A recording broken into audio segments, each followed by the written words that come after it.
मैं Virendra Pandey, department of education, Veer Kunwar Singh university Ara. पिछली कक्षा में हम लोगों ने बाल्यावस्था के संबंध में अध्ययन किया था। इस कक्षा में हम लोग किशोरावस्था, एडोलेसेंस के संबंध में अध्ययन करेंगे। किशोरावस्था,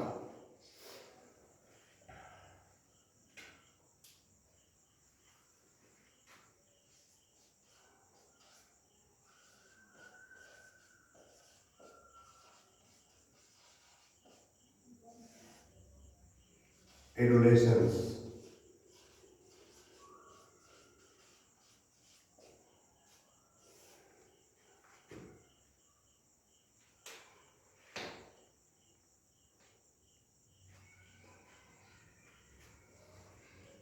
बाल्यावस्था और प्रौढ़ावस्था, इन दोनों अवस्थाओं के बीच की अवस्था को किशोरावस्था कहते हैं।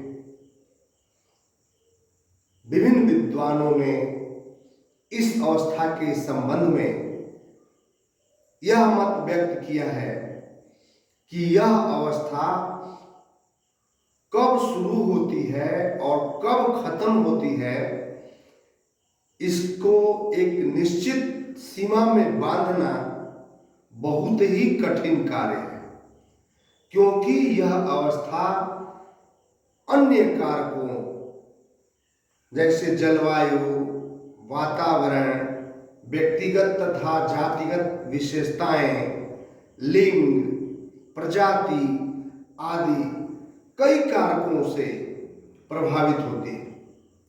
इसलिए विभिन्न विद्वानों ने ये कहा कि यह अवस्था कब शुरू होती है और कब खत्म होती है, इसको एक निश्चित सीमा में बांधना उचित प्रतीत नहीं होता है। फिर भी एक विद्वान है हरलॉक ने बताया कि किशोरावस्था 13 से 16 वर्ष के बीच में शुरू हो जाती है और 17 से 19 के बीच में समाप्त हो जाती है। तो कहने का मतलब हम लोग ये कहें कि यौनारंभ से लेकर परिपक्वता की अवस्था तक पहुंचने को भी हम लोग किशोरावस्था का नाम दे सकते हैं। और जिस तरह से हम लोगों ने शैशवावस्था और बाल्यावस्था में शारीरिक विकास पर चर्चा किए, मानसिक और या बौद्धिक विकास पर चर्चा किए, सामाजिक विकास पर चर्चा किए, सांवेगिक विकास पर चर्चा किए, ठीक उसी प्रकार हम लोग किशोरावस्था में भी क्रमानुसार शारीरिक विकास, मानसिक या बौद्धिक विकास, सामाजिक विकास एवं सांवेगिक विकास पर भी चर्चा करेंगे। तो सबसे पहले हम लोग इस अवस्था में लेंगे शारीरिक विकास।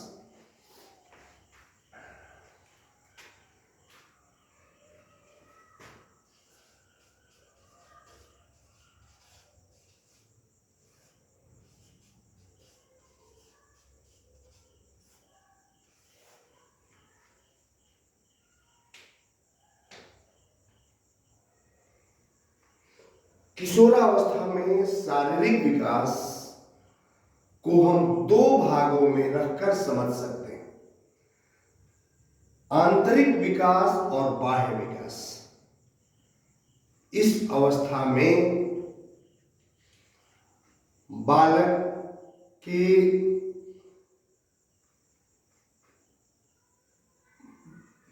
मुंह में मुहासे निकलने लगते हैं, विभिन्न अंगों में बाल निकलने लगते हैं, लड़कों में वीर्यपात और लड़कियों में मासिक धर्म इस अवस्था की मुख्य पहचान होती है। इस अवस्था को हलचल और क्रांति की अवस्था का नाम दिया जाता है। हलचल और क्रांति की अवस्था। और इस अवस्था का आभास प्रायः सबको होने लगता है। घर, परिवार, आस पड़ोस, विद्यालय, ये सबका आभास होने लगता है कि बालक या बालिका किशोरावस्था में प्रवेश कर चुके हैं। तो ये इसकी शारीरिक विकास की पहचान है। इसी तरह इसके बालक के श्वास, बालक की पाचन प्रणाली, बालक की स्नायु मंडल, जिसको हम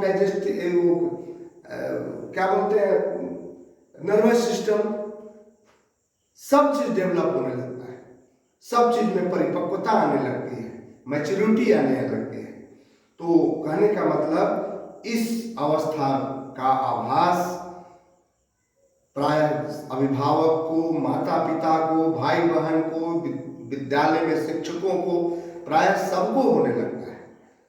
और जहां एक ओर किशोर या किशोरी अपनी पहचान बनाने के लिए आतुर होता है, वहीं उसके माँ बाप या संरक्षक उसको चुनौती देते रहते हैं, हर मोड़ पर उसे टोकते रहते हैं, ताकि वह एक शालीन पूर्वक जीवन में आगे बढ़े। कहीं वह दूसरे रास्ते या जो हलचल क्रांति की अवस्था इसका नाम दिया गया, तो उधर कहीं ना भटक जाए, एक सीमा में रहकर अपने व्यक्तित्व का विकास करे। इसलिए माता पिता और संरक्षक उस पर पूरी नजर रखते हैं। तो ये अवस्था किशोरावस्था का शारीरिक विकास। शारीरिक विकास में क्या होता है, परिपक्वता आने लगती है और इसमें हलचल क्रांति और तूफान की अवस्था होने लगती है। यानी कहने का मतलब बालक का यौनारंभ शुरू हो जाता है, और यौनारंभ से प्रौढ़ावस्था, ये दोनों के बीच की अवस्था को हम लोग किशोरावस्था कहते हैं। और इसके शारीरिक विकास के लक्षण का आभास प्रायः समाज को होने लगता है। ये है उसका शारीरिक विकास। अब दूसरा हम लेंगे मानसिक विकास।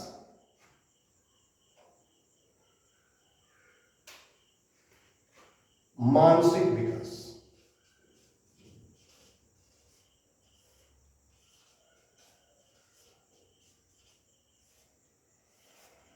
जिसको हम लोग मेंटल डेवलपमेंट या इंटेलेक्चुअल डेवलपमेंट कर सकते हैं।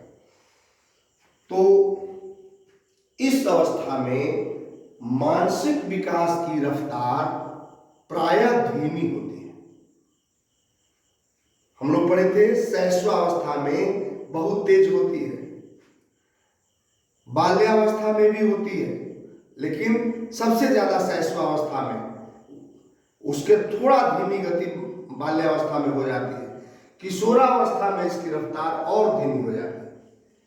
और 20 वर्ष की अवस्था तक तो बालक प्रायः सीखता जाता है, 20 से 40 वर्ष तक उसको मेंटेन रखता है और थोड़ा बहुत ह्रास उसमें दिखने लगता है। लेकिन 40 के बाद जब अवस्था आती है तो प्रायः धीरे धीरे ह्रास भी होने लगता है। तो ये ऐसा मनोवैज्ञानिकों ने अपना मत दिया है।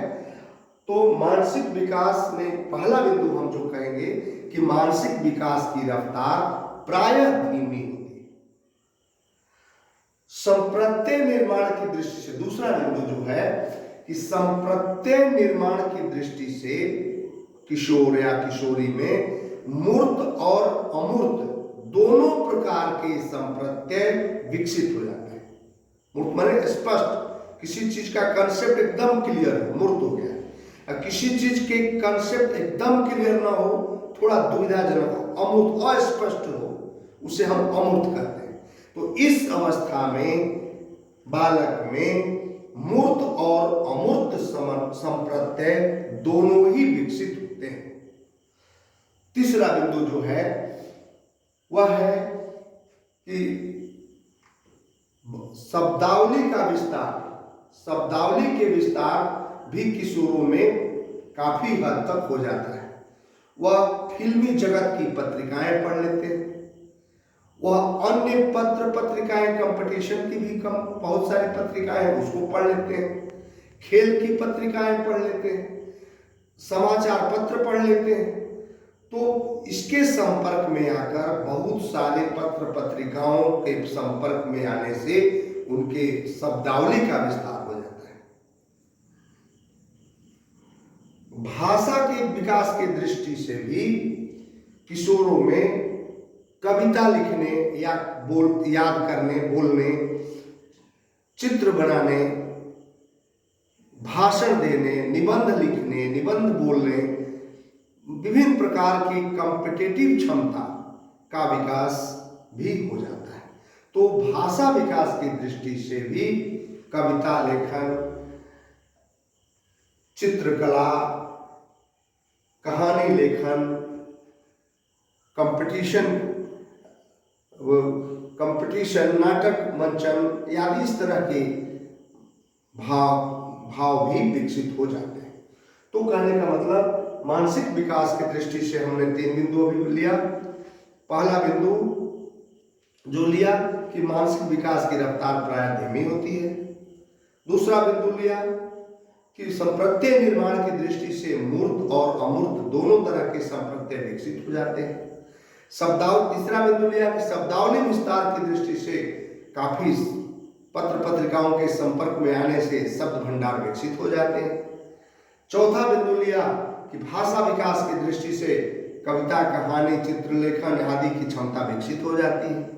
पांचवा बिंदु ले रहे हैं कि इस अवस्था में बालक में आत्म की धारणा का अभ्युदय हो जाता है। आत्म की धारणा का अभ्युदय हो जाता है और वो अपनी मर्जी से कोई काम करते हैं, दबाव में आकर वो काम करना पसंद नहीं करते, अपनी मर्जी से किसी काम में लगते हैं, उसको पूरा करते हैं। तो इसमें आत्म की धारणा उनमें अभ्युदित हो जाती है। और नेक्स्ट है अभिसारी और अपसारी चिंतन की क्षमता। 2 बातें हैं, अभिसारी और अपसारी। अभिसारी का मतलब है किसी बिंदु पर बंध कर सोचने की प्रवृत्ति, बंद कर सोचना है, सीमा में रहकर सोचना है। और अपसारी के मतलब खुला, सीमा नहीं है, किसी बिंदु पर खुलकर विचार देना। 2 तरह के विचार व्यक्त करता है आदमी। एक होता है अभिसारी, जिसको एक सीमे के अंतर्गत आदमी को अपना विचार देना है, और दूसरा होता है अपसारी, जिस बिंदु पर खुला विचार देना है। तो दोनों तरह के विचार देने की क्षमता, यानी अभिसारी और अपसारी दोनों विचार की प्रस्तुति की क्षमता उसमें विकसित हो जाती है। तो ये है मानसिक विकास। अब हम लोग लेंगे अगला बिंदु, सामाजिक विकास। सामाजिक विकास,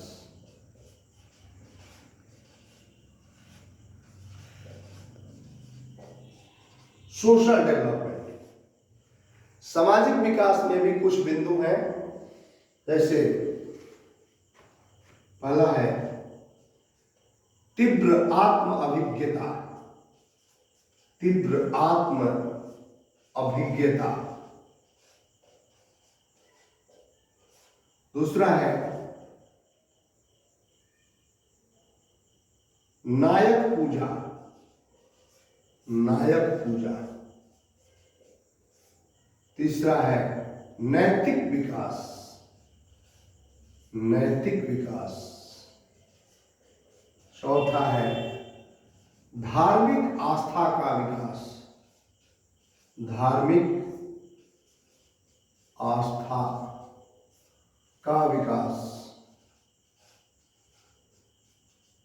और पांचवा है गुटों या संघों का निर्माण। गुटों या संघों का निर्माण।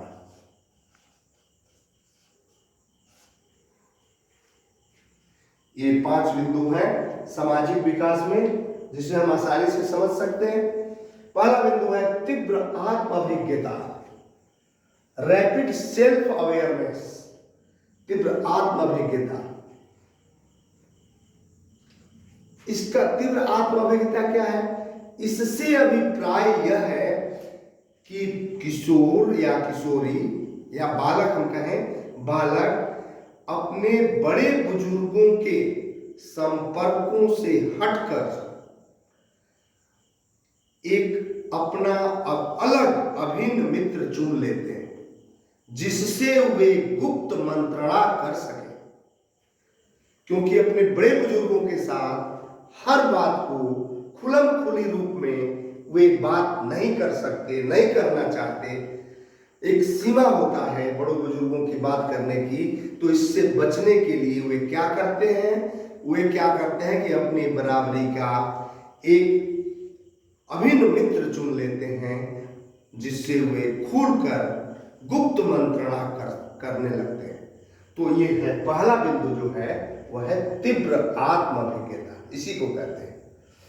दूसरा है नायक पूजा, हीरो वर्शिप। हर किशोर या किशोरी के मन में ये समाज के विभिन्न क्षेत्रों से, जैसे खेल के क्षेत्र से अच्छे खिलाड़ी, ये सिनेमा के क्षेत्र से अच्छे हीरो या हीरोइन, जो कहिए नायक या नायिका, उस मैंने एक किसी न किसी के प्रति, या कुशल राजनेता राजनेत्री, किसी न किसी के प्रति एक भाव विकसित हो जाता है और उसको बहुत आदर देते हैं। जिस व्यक्ति को वे मन में संजो लेते हैं, उनके प्रति उनका आदर का भाव बढ़ जाता है। तो और वो अपने को भी उन्हीं के अनुरूप बनना चाहते हैं।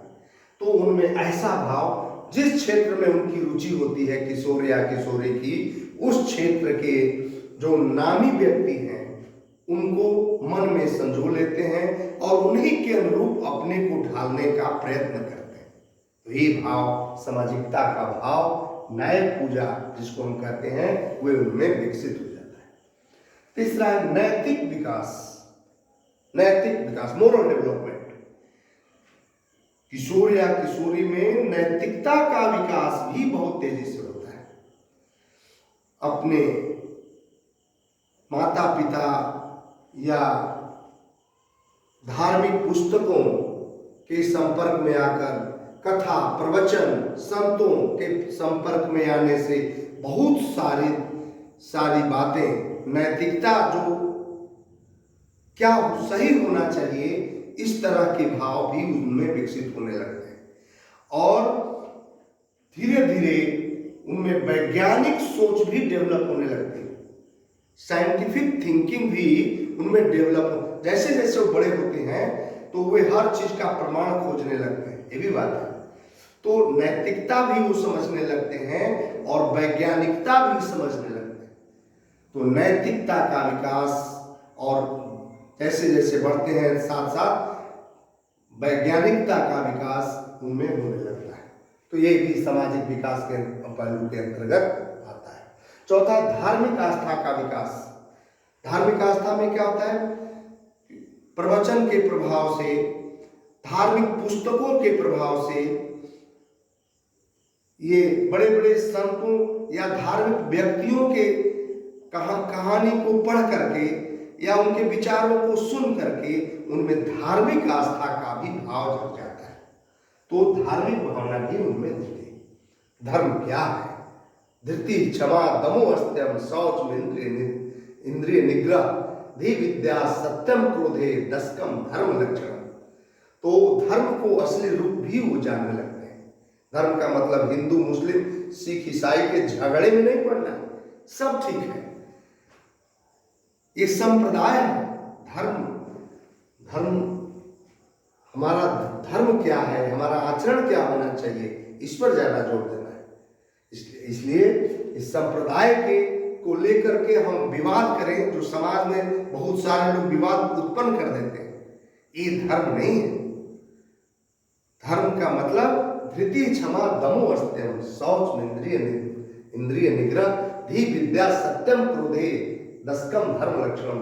धर्म के 10 लक्षण बताए गए हैं, उनको पालन करना है। तो मैंने धार्मिक आस्था भी उनमें विकसित हो जाती है।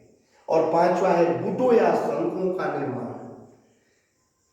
किशोर या किशोरी ग्रुप में रहना ज्यादा पसंद करते हैं, गुट बना लेते हैं, अपने मानसिक स्तर के अनुरूप एक संघ बना लेते हैं और उस संघ में ही ज्यादा समय चाहते हैं कि व्यतीत करें और ग्रुप में रहें और ग्रुप में एक गुटबाजी भी करने लगते हैं, एक गुट दूसरे गुट से झड़प भी करने लगते हैं, कई तरह के मुकाबला कंपटीशन भी करने लगते हैं। लेकिन इस अवस्था में ऐसी भावना उनमें विकसित होती है। तो ये है सामाजिक विकास। अब हम लोग लेंगे सांवेगिक विकास।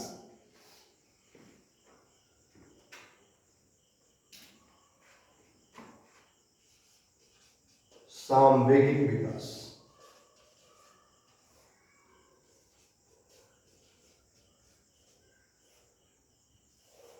इसमें भी कुछ बिंदु हैं। जैसे पहला है बिंदु है सांवेगिक विकास में तीव्रता।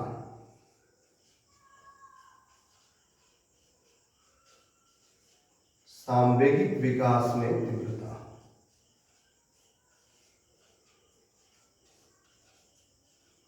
दूसरा है सामान्यतः भावावेश या भावुक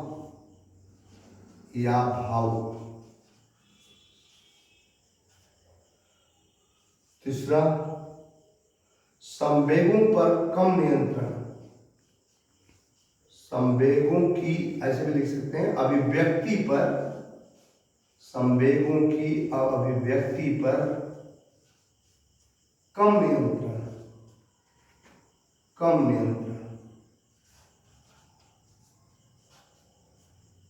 चौथा संवेगों की अभिव्यक्ति में समरूपता का अभाव।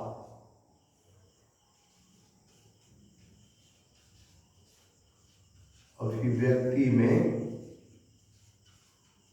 समरूपता का अभाव।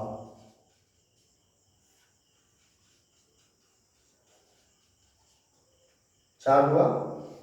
पांचवा बिंदु यही लिख देते हैं। पांचवा बिंदु है आदर्शवाद की ओर झुकाव।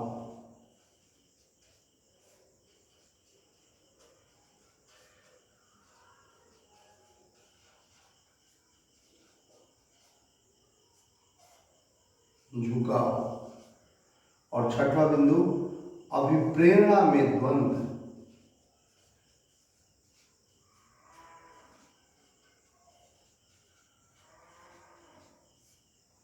अभिप्रेरणा में द्वंद्व आदि ये बिंदु है। सांवेगिक विकास के देखिए किशोरावस्था में बालकों में या बालिकाओं में सांवेगिकता के लक्षण स्पष्ट नजर आने लगते हैं। सांवेगिकता के स्पष्ट नजर आने के कारण ही इस अवस्था को हलचल, क्रांति और तूफान की अवस्था कहा जाता है। तूफान की अवस्था। और प्रायः देखा जाता है गांव में ऐसा साधन नहीं है ताकि किशोर या किशोरी के मनोवैज्ञानिक ऊर्जा का वहां उपयोग, सकारात्मक उपयोग किया जा सके, जिससे उनके ऊर्जा का सकारात्मक उपयोग न होने से वहां बहुत तरह की समस्याएं भी उत्पन्न हो जाती हैं। वे कई अच्छे चीजों से भी विचलित हो जाते हैं। इसलिए संवेगिकता को नजर रखते हुए इनके लिए मनोवैज्ञानिक भाव को देखते हुए ऐसा साधन की व्यवस्था करना चाहिए ताकि इनकी ऊर्जा सही रूप में लग सके, क्योंकि यह अवस्था हलचल की अवस्था है, यह अवस्था क्रांति की अवस्था है, यह अवस्था तूफान की अवस्था है। तो इस अवस्था में इन सब कारकों को दृष्टिगत रखकर ही ये सांवेगिकता के लक्षण इनमें स्पष्ट दिखाई देने लगते हैं। और क्या होता है, पहला ही बिंदु से स्पष्ट है कि सांवेगिक विकास में तीव्रता, ये सांवेगिकता में तीव्रता होती है। और क्या कहेंगे कि जिस मैंने कहने का मतलब कि किशोर या किशोरी जिससे प्रेम करेंगे तो बिना कुछ सोचे समझे, आगे पीछे नहीं सोचेंगे, बिल्कुल एकदम उनके प्रति पूर्ण रूप से समर्पित हो जाते हैं। और इसी ठीक उल्टा इसके कि अगर वो जिससे घृणा करते हैं तो उतनी ही तेजी के साथ उसे दूर भी भागते हैं। तो कहने का मतलब संवेग इतना तीव्र होता है कि जिससे प्रेम करेंगे उससे तुरंत बिना सोचे समझे सम्मोहित हो जाएंगे, और जिससे घृणा करेंगे उसी तीव्रता के साथ उससे दूर भी हट जाएंगे। ये है। तो पहला बिंदु है सांवेगिक विकास में तीव्रता। दूसरा है सामान्यतः भावावेश या भाव। ये भाव को इमोशनल होते हैं, जनरली इमोशनल होते हैं। तो क्या होता है, इमोशनल होने के कारण ये अपने मर्जी से किसी कार्य में लगते हैं। ये काम में, जिस काम में लगेंगे पूरी तन्मयता के साथ लगेंगे और अच्छे ढंग से उसका निष्पादन करेंगे। तो लेकिन अपने मर्जी से लगेंगे। जबरदस्ती उनको कहा जाएगा ये काम करना है तो लड़ाई झगड़ा करने पर भी उतारू हो जाते हैं। तो कहने का मतलब स्वयं अपने मर्जी से वो किसी काम को करना चाहते हैं। तो उस तरह का कैसे वातावरण बनाया जाए, इसके लिए एक चुनौतीपूर्ण कार्य है उसके अभिभावक, संरक्षक का जो भी है समाज के लोग के लिए। तो ये बिंदु। तीसरा है संवेगों की अभिव्यक्ति पर कम नियंत्रण। संवेग जैसे कम नियंत्रण मतलब जैसे किशोरों को यदि हंसी आती है तो तुरंत हंस पड़ेंगे, इसी तरह बात बात में रो भी पड़ेंगे, तुरंत हंसी होगी, तुरंत रोएंगे भी। माने उसकी प्रेजेंटेशन में, संवेगों के प्रेजेंटेशन में, अभिव्यक्ति में वो नियंत्रित ढंग से, माने उस पर पूरा नियंत्रण नहीं रख सकते कि हमको कहाँ हंसना चाहिए, नहीं हंसना चाहिए, तुरंत हंस देंगे। तो संवेगों की अभिव्यक्ति पर कम नियंत्रण होता है। हंसी आएगी तुरंत हंस देंगे, तुरंत रो देंगे, इस तरह का। चौथा है संवेगों की अभिव्यक्ति में समरूपता का अभाव। इसमें समरूपता का अभाव भी है, माने क्षण भर में प्रसन्न और क्षण भर में अप्रसन्न हो जाएंगे, और तुरंत खुश है नाराज हो जाएंगे, तुरंत खुश है गुस्से क्रोध कर देंगे। तो कहने का मतलब कि उनकी संवेग की जो अभिव्यक्ति करते हैं उसमें समरूपता का भी अभाव पाया जाता है। फिर है नेक्स्ट पांचवा बिंदु, आदर्शवाद की ओर झुकाव। किशोर या किशोरी एक अच्छा आदर्श भी प्रस्तुत करते हैं। ऐसा नहीं है कि किशोर या किशोरी केवल हलचले क्रांति और तूफान कर रहे हैं। अच्छा आदर्श, अच्छी बातें भी बताते हैं, अच्छा अपना तर्क भी देते हैं, किसी बिंदु पर अच्छा विचार भी देते हैं। तो आदर्शवाद की ओर भी उनका झुकाव होता है ये। और छठवां, अभिप्रेरणा में द्वंद्व। मोटिवेशन में कन्फ्लिक्शन होता है, द्वंद्व, कन्फ्लिक्शन इन मोटिवेशन, अभिप्रेरणा में द्वंद्व। माने इसमें क्या होता है कि निराश्रयता एवं पराश्रयता। माने अब किशोर या किशोरी दूसरों पर यानी माता पिता पर निर्भर भी है और अपने पैरों पर खड़ा होना भी चाहता है। वो चाहता है कि हम अपना कुछ कमाने लगे, कुछ करने लगे, ताकि हमें माता पिता से छुटकारा मिले। लेकिन रिस्क है, वहां डरता भी है कि हम एकाएक छोड़ देंगे माता पिता को तो हम कहीं भटक जाएंगे, हम फिर हमारा जीवन कैसे चलेगा। इसलिए माता पिता पर निर्भर रहते हुए वह अपने पैरों पर खड़ा होना भी चाहता है। तो कहने का मतलब अभिप्रेरणा में द्वंद्व का मतलब निराश्रयता एवं पराश्रयता को लेकर उसमें कन्फ्लिक्ट चलता है, विवाद चलता है, द्वंद्व चलता है, और वो अपने पैरों पर खड़ा होने का प्रयास भी करता है। तो ये है सांवेगिक लक्षण एक किशोरावस्था के।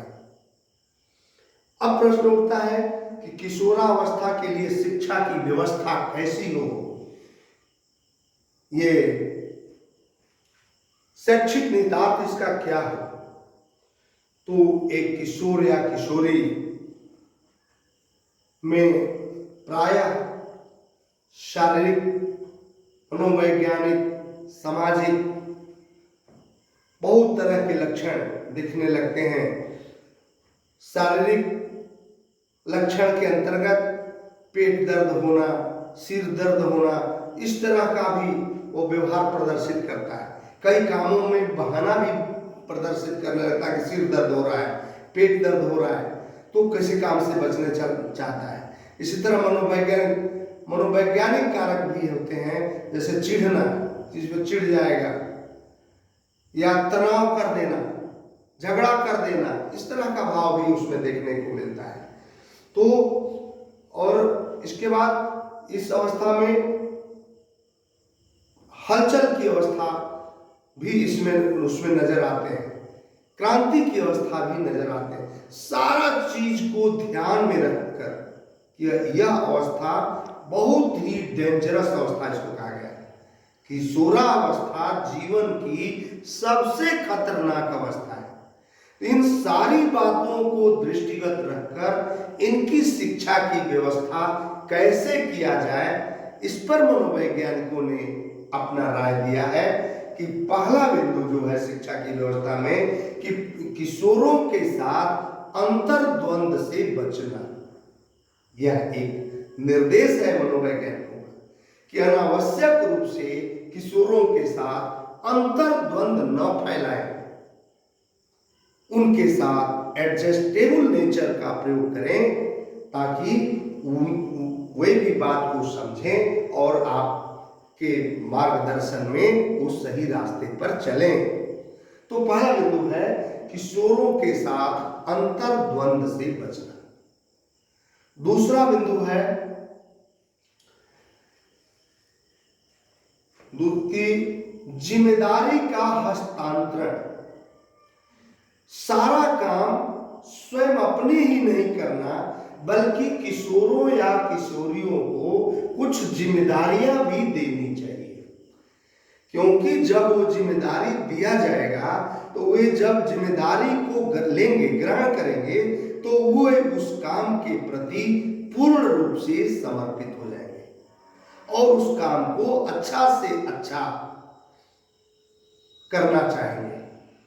उसके ढंग, कार्य करने के ढंग भी अच्छे से अच्छे ढंग सीखने में वे रुचि लेंगे।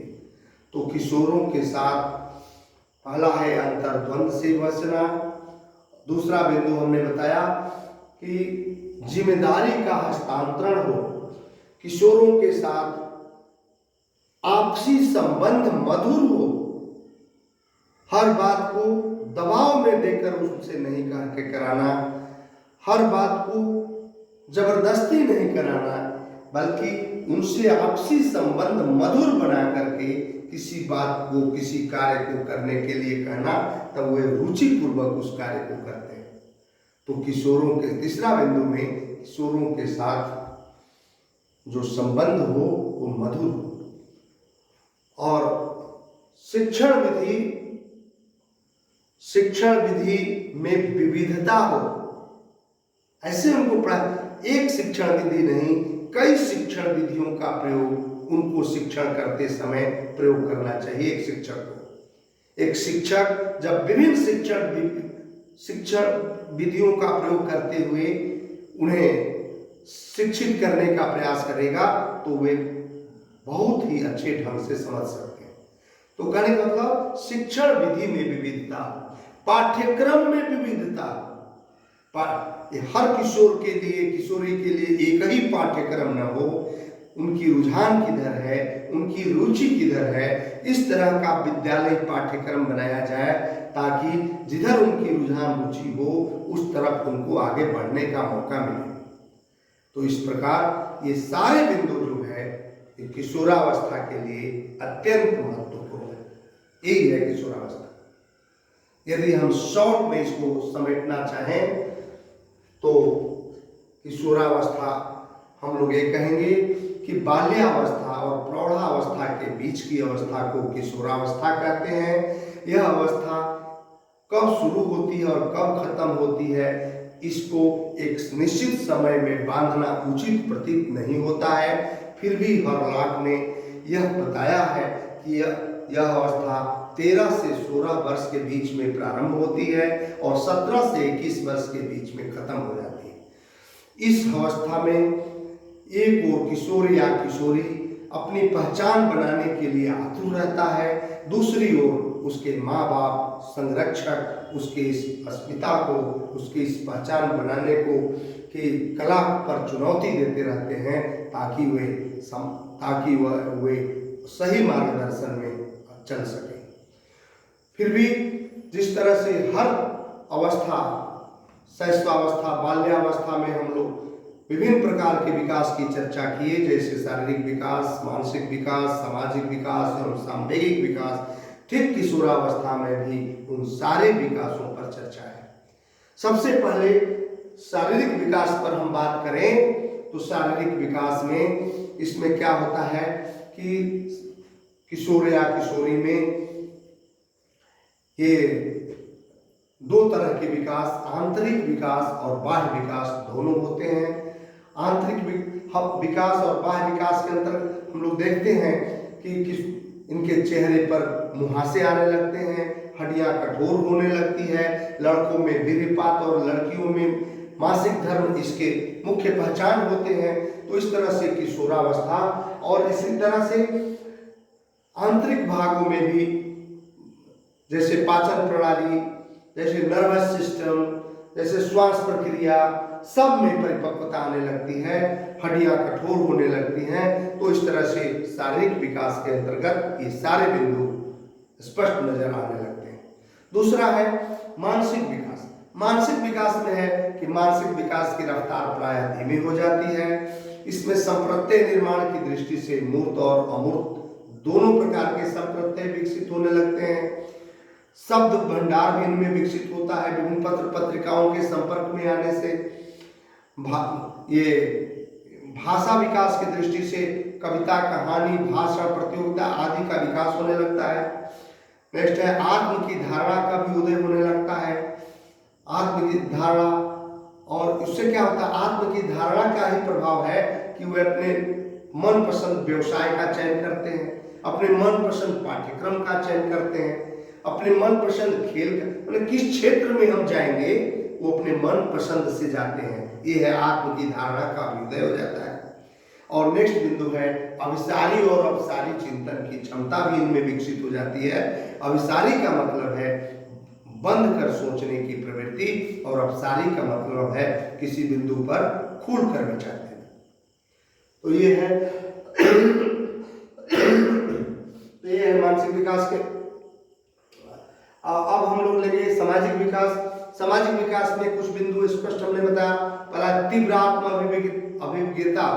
इसमें क्या होता है कि ये बड़े बुजुर्गों के संगत से हटकर अपने एक बराबरी के दोस्त चुन लेते हैं और जिससे वो गुप्त मंत्रणा कर सकें, तो तीव्र अभिज्ञता। दूसरा नायक पूजा।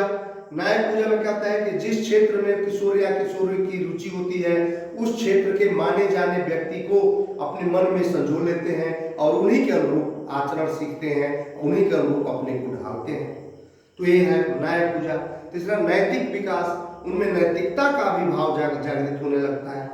चौथा है धार्मिक आस्था का विकास। धार्मिक भावना, संत प्रवचन, कहानी, धार्मिक पुस्तकों के प्रभाव में आकर बहुत सारी धार्मिक आस्था का भी विकास होता है। बाद में वैज्ञानिक क्षमता का भी विकास होने लगता है। फिर नेक्स्ट है गुटों या संघों का निर्माण। वे संघ अपनी रुचि के अनुरूप अपना संघ, अपना ग्रुप, अपना मित्र बना लेते हैं और समूह के अनुसार एक समूह दूसरे समूह से कंपटीशन की भावना भी रखता है और उसमें अच्छे कंपटीशन की तैयारी भी कर लेते हैं या लड़ाई झगड़े भी करते हैं। किस ओर झुकाव जाता होता है, मैंने कहने का मतलब सामाजिकता के अंतर्गत वे गुट या संघ भी बनाते हैं। तो ये है सामाजिक विकास। सांवेगिक विकास के अंतर्गत अब हम लोग आते हैं। तो सांवेगिक विकास में तीव्रता होती है, क्योंकि उनके संवेग इतने तीव्र होते हैं क्योंकि ऊर्जा की प्रचुरता होती है किशोरावस्था में। किशोरावस्था में रोगों से लड़ने की क्षमता भी काफी होती है, रोग से नहीं डरते वो। तो क्या होता है, ऊर्जा की प्रचुरता के कारण उनमें संवेगिकता में भी तीव्रता होती है, और संवेगिकता की तीव्रता को ध्यान में रखकर ही इस अवस्था को हलचल, क्रांति और तूफान की अवस्था कहा गया है। यह जीवन की सबसे खतरनाक अवस्था है, यह जीवन की सबसे डेंजरस अवस्था है। तो इस अवस्था में क्या है, पहला बिंदु जो है वह है कि संवेगों में तीव्रता पाई जाती है। दूसरा बिंदु है सामान्यतः भावावेश या भावुक होते हैं। किशोर या किशोरी अपनी मर्जी से किसी काम में लगना चाहते हैं। तीसरा है संवेगों पर कम नियंत्रण होता है।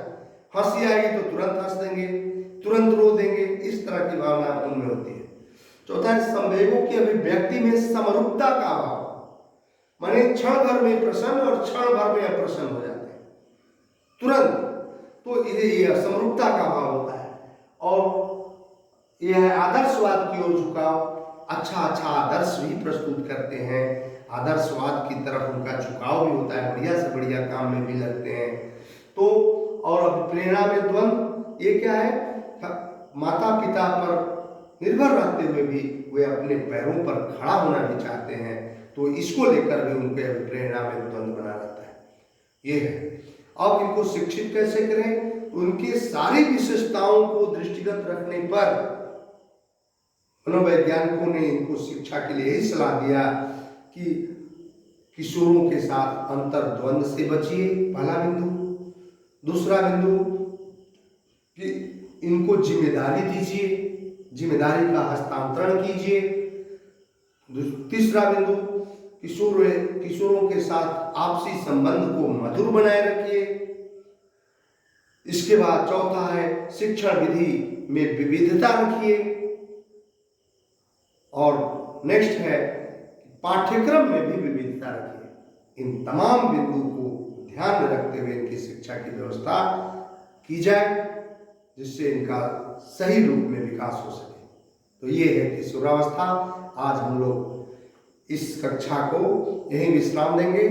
इसके बाद प्रौढ़ावस्था को उतना उसको आगे पढ़ने की जरूरत, बीएड के सिलेबस के अंतर्गत उसका कोई क्यों उस पर ज्यादा जोर देने की आवश्यकता नहीं है, क्योंकि विकास की जो गति है वह शैशवावस्था, बाल्यावस्था और किशोरावस्था तक ही होती है। प्रौढ़ावस्था में विकास की गति में ह्रास होने लगता है। 40-20 से मैंने बताया पहले विद्वानों के अनुसार कि 20 से 40 वर्ष तक इसमें थोड़ा अनुरक्षण बना रहता है, इसके बाद उसमें गिरावट आने लगती है। तो प्रौढ़ावस्था में गिरावट आने लगती है। इसलिए जो स्टेजेस ऑफ ह्यूमन डेवलपमेंट है, मानव विकास की अवस्थाएं हैं, मुख्य रूप से 4 अवस्थाएं हमने चर्चा किया था, शैशवावस्था, बाल्यावस्था, किशोरावस्था और प्रौढ़ावस्था। लेकिन पढ़ना हमें है शैशवावस्था, बाल्यावस्था और किशोरावस्था, क्योंकि इसमें विकास, सब चीज का विकास, शारीरिक विकास, मानसिक विकास, सामाजिक विकास, सांवेगिक विकास, सभी विकास होते हैं। प्रौढ़ावस्था में प्रायः इनमें गिरावट देखने को मिलती है, इसलिए हम लोग उस टॉपिक को छोड़ देंगे। हम लोग फिर अगला टॉपिक अगले दिन हम लोग तय करेंगे। आज यहीं विश्राम लेते हैं। धन्यवाद।